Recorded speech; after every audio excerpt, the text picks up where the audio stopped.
Virginia. Thank you, Max. I appreciate that. Max got it right, and he laid out the main issue in this bill, and that is we want to make sure our law enforcement has the protection that it needs. They don't have to be chemistry majors in order to work on the border or to be in law enforcement. They need to be able to just to say, okay, it's fentanyl. And what we found was, before we had the temporary order in place, was that the bad guys, the Chinese importing the active pharmaceutical ingredients and the Mexican cartels, were trying to figure out ways to come up with something that had just as much punch as fentanyl, but was just a little bit different in its chemistry makeup. And by doing that, they were able to challenge it in court as to whether or not the substance was even legal.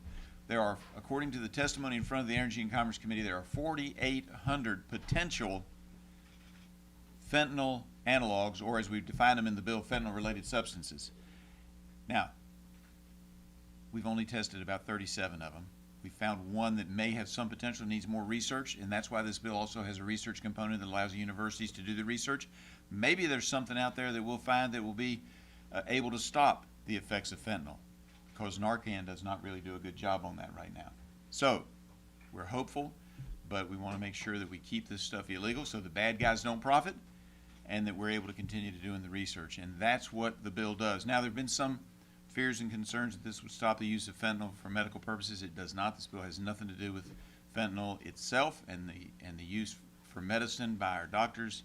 It is only the fentanyl analogs that are affected by this bill. And I now turn it over to our great whip, Tom Emmer.